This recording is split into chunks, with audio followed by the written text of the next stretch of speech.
The city was never truly dark. Even in the middle of the night, a haze of amber lights hung above the skyline, soft and heavy, like smoke that refused to lift. From the top floor of the glass tower, Nicholas Carraway often found himself staring down at the street below, his office still glowing long after his staff had gone home. It had become a habit, or maybe a compulsion. Every night, without fail, he would drift toward the wide window that overlooked the avenue, his tie loosened, his expensive watch lying heavy on his wrist.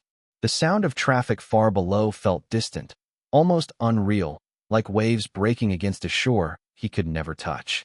And always, in the same place, she was there. Beneath a faulty streetlight that buzzed and flickered like a dying candle, a figure would sit on the cold concrete, knees drawn up, shoulders hunched against the wind. A thin blanket wrapped around her frame, but it wasn't nearly enough for the night's bitter air. The shadows kept most of her face hidden, yet even from this height Nicholas could see the restless shifting of her hands as she tried to keep warm. A homeless woman, young perhaps, black, her skin catching the faint glow of the street lamp when it stuttered to life. Nicholas never knew why she chose that exact spot, night after night. The city was filled with alleys, shelters, bus stations. But she returned to that corner, as if tethered to it, like a ghost tied to her place of death. He told himself he didn't care. He was not the kind of man who lingered on strangers. But still, every night, his eyes were drawn to her, pulled as though by a string wound deep in his chest. That evening, the glass of his office window was cold under his fingertips. He pressed his palm there and wondered, not for the first time, why it unsettled him so much. His assistant's words from earlier still echoed in his ears. "You need to rest, Mr. Carraway. The merger is done. Go home. Sleep." But home was emptier than this office. A cavern of polished marble and silence. At least here, there was the steady hum of the city and that fragile flicker of light across the street. Nicholas loosened his collar and glanced at his reflection in the glass. A man in his 40s, sharp features, suit worth more than most people's yearly rent. To the world, he was impenetrable. But in that reflection, with the woman crouched on the pavement far below, he saw someone else. A man staring at loneliness that mirrored his own. The wind picked up, carrying dry leaves across the pavement. He saw her pull the blanket tighter, her thin frame trembling. Her head tilted upward for a brief moment, as though she felt the weight of his gaze, and for a fraction of a second, her eyes seemed to meet the invisible ones watching from the skyscraper window. Nicholas stepped back, his chest tight. He almost laughed at himself. What was he doing? Watching some stranger like a guilty voyeur. It wasn't his responsibility. People fell through the cracks every day. The city had its own merciless rhythm. Still, when he left the office that night and his driver pulled the car to the curb, Nicholas found his gaze straying to the flickering streetlight. She was still there, curled up, as if she had never moved. "Sir?" the driver asked softly, unsure why Nicholas hadn't given the order to head home. Nicholas hesitated, his hand hovering above the door handle. For a fleeting moment, he imagined stepping out, crossing the street, offering something, anything.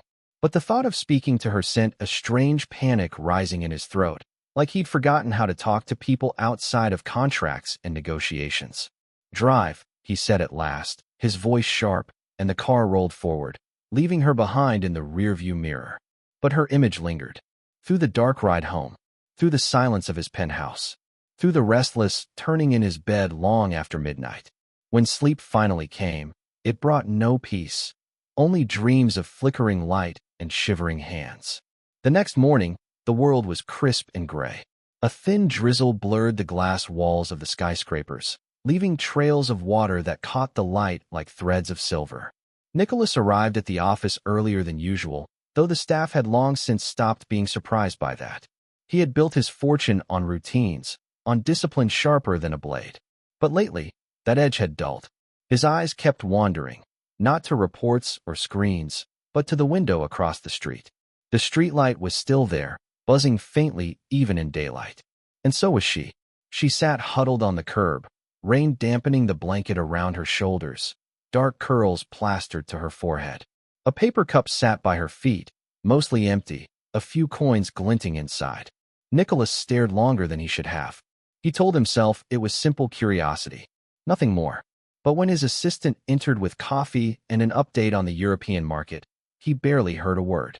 His attention was fixed on the frail figure below, her presence lodged in his chest like a thorn he couldn't ignore. By noon, he found himself standing by the elevator, his coat already in his hand. "Lunch, Mr. Carroway?" his assistant asked, glancing up from her tablet. Nicholas paused. "Something like that." He rarely went out during the day. Meals were usually delivered, eaten at his desk while his mind raced ahead to the next meeting. But now his steps carried him out the polished lobby doors, past the doorman who raised his brows in surprise. The drizzle had turned to mist, soft against his skin. The city smelled of wet concrete, roasted chestnuts from a street vendor, and car exhaust. He walked quickly, hands deep in his coat pockets, as though afraid of being recognized outside his natural habitat of glass and steel. And then he was there, up close. She looked even younger, mid-20s, maybe. Her skin was smooth despite the roughness of her circumstances, her eyes a deep, startling brown that flicked up at him the moment his shadow fell across her. Nicholas froze. He had faced boardrooms filled with hostile investors, had negotiated with men who would happily cut his empire to pieces. But standing in front of a woman with a paper cup by her feet, he felt his throat tighten in ways he couldn't explain. "Hi," she said softly. Her voice was hoarse, but there was a thread of warmth in it. Nicholas swallowed. "Do you need something?" The question sounded foolish the second it left his lips. Of course she needed something. Food, shelter, warmth. A life. She tilted her head, studying him. There was no recognition in her gaze, no sign she knew who he was or what he was worth.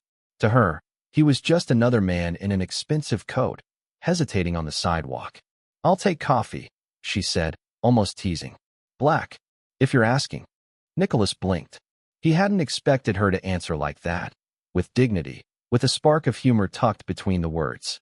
He nodded stiffly. "Wait here." She raised an eyebrow, as if to say, "Where else would I go?" 15 minutes later, Nicholas returned with 2 steaming cups and a paper bag. He set them down beside her, the smell of fresh bread and coffee filling the damp air.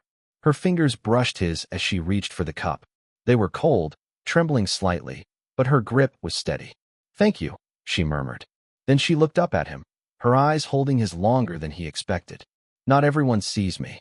Nicholas shifted uncomfortably, his polished shoes glistening in the mist. "You're hard to miss." A smile tugged at her lips, faint but real. She opened the bag, pulling out the sandwich inside, and for a moment, Nicholas simply stood there, watching her eat. It felt wrong to leave, but it felt stranger to stay.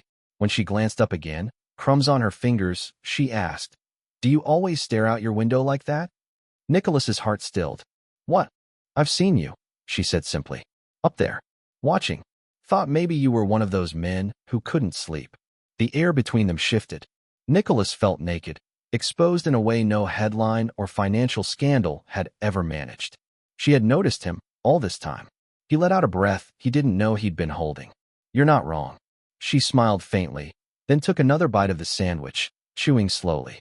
Nicholas stood there in the drizzle, unsure of what this moment was or what it meant. All he knew was that, for the first time in years, he felt the city around him, not as a backdrop to his empire, but as a place alive with stories he had never dared to touch. And the story sitting in front of him, under the broken streetlight, was one he suddenly wanted to know. The following day, Nicholas told himself he wouldn't go down. He had meetings stacked one after the other, numbers demanding his full attention.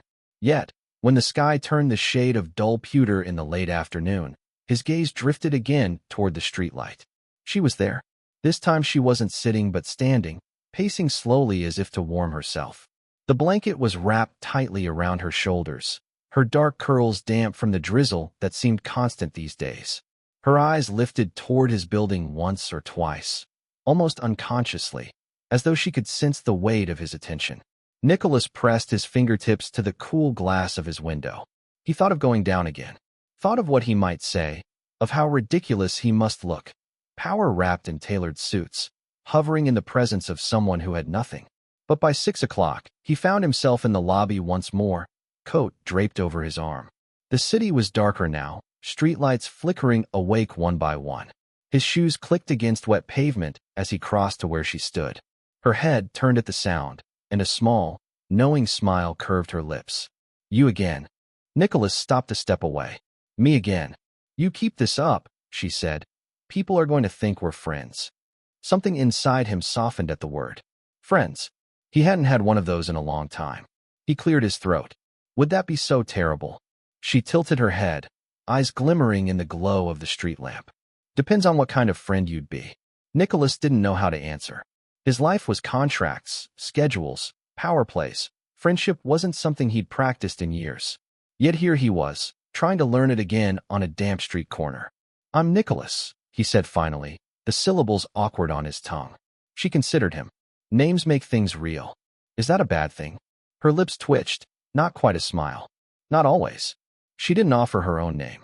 Instead, she lowered herself back onto the curb, the paper cup beside her catching a glint of passing headlights. After a moment's hesitation, Nicholas sat down too.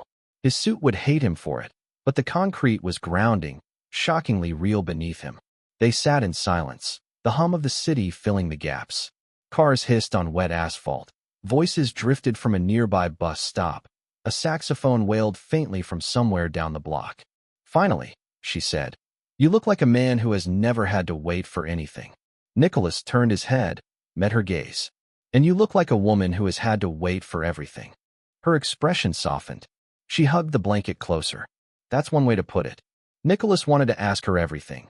Where she came from, how long she'd been here, what her story was. But he didn't. Something told him she wasn't ready to unfold like that. Not yet. Instead, he reached into his coat pocket and pulled out a folded bill. He held it between his fingers, hesitated, then slowly slid it into her paper cup. Her eyes followed the motion, then flicked back up to his. I didn't ask for money, she said quietly. I know. The tension in her shoulders eased, and she let out a small breath that was almost a laugh. You really don't know how to do this, do you? Nicholas frowned. Do what? Talk to people. Be with people. Without buying something. The words struck deeper than he expected. He opened his mouth, closed it again, then gave the faintest shake of his head. Maybe not. For a moment, the drizzle thickened, drops pattering against the pavement around them. She extended her coffee cup toward him, the one he'd brought her the day before, rinsed and refilled with rainwater. Drink, she said simply. If you want to be here, not just with your wallet. Nicholas hesitated, then took the cup, lifting it to his lips. The water was cold, faintly metallic from the air. But when he lowered it, her gaze on him was softer, almost approving. And in that moment, Nicholas realized he wasn't just crossing the street anymore. He was crossing into something far more dangerous. Something that could change him. Days folded into weeks. Nicholas found himself making excuses to leave the office earlier, or slipping out of meetings just to check the window. And without fail, there she was, sometimes sitting with her paper cup, sometimes pacing, sometimes just gazing at nothing as if listening to something far away. Their conversations remained small, almost fragile. 2 or 3 sentences, sometimes a shared silence that spoke louder than words. But those fragments stayed with Nicholas longer than any boardroom speech or corporate victory ever had. One evening, as winter breathed its sharpest breath over the city, Nicholas noticed she wasn't in her usual place. The street corner felt hollow without her, the street lamp suddenly meaningless. A strange panic rose in his chest. He pulled his coat tight and went outside, his polished shoes splashing through icy puddles. He checked the alleyways, the benches, the bus stop down the street. Nothing. Finally, a block away, he spotted her, curled up beneath the awning of a closed bookstore, blanket clutched tight, shivering. Nicholas knelt beside her, breath fogging in the bitter air. Why are you here? Her eyes fluttered open, tired and unfocused. Police moved me, she murmured. Said I couldn't stay on that block. Nicholas's throat tightened. He shrugged off his coat, draping it over her shoulders before she could protest. Come with me, he said softly. She gave a weak laugh. To your glass tower? I don't belong there. You don't belong here either, Nicholas said. His voice cracked on the last word, surprising him. Something shifted in her gaze then. Suspicion giving way to something more vulnerable, something that looked like trust. Slowly, she let him help her to her feet. The apartment lobby's warmth wrapped around them as they entered. The doorman's eyes widened, but Nicholas's expression left no room for questions. He guided her into the elevator, the hum of its ascent filling the silence between them. When the doors opened, Nicholas's home looked different than it ever had before, less like a fortress, more like an offering. He helped her onto the sofa, fetched a blanket, set water to boil. His movements were clumsy, unfamiliar, but sincere. She sat quietly, eyes roaming the high ceilings, the polished wood, the view of the city's glittering skyline. "Feels like another world," she whispered. Nicholas stood across from her, hands buried in his pockets. "It is," he admitted. Then, after a pause, "But maybe it doesn't have to stay that way." Her dark eyes lifted to his, searching. "You mean that?" He nodded. For once, there was no calculation in his words, no strategy, just truth. She leaned back against the cushions, clutching the blanket. A long silence settled between them, but it was not empty. It was the silence of something beginning. Weeks later, neighbors began to notice. The man in the penthouse who once dined alone now walked the streets with a woman at his side, her laughter rising above the traffic, her hand brushing his as if reminding him he was still human. And Nicholas himself noticed something even stranger. His apartment, once echoing with loneliness, now carried the sound of warmth.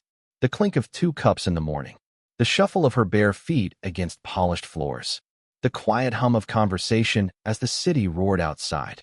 She told him her name at last. He held it gently, as if it were a secret treasure. The world outside didn't change, still full of divides, still cruel in its ways. But inside that glass tower, 2 souls had found each other.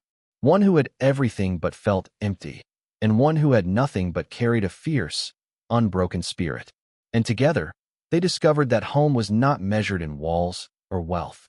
It was measured in the fragile, stubborn way 2 people chose to stay, through cold nights, through fear, through the long climb toward hope. For the first time in years, Nicholas no longer looked out the window across the street. He didn't need to.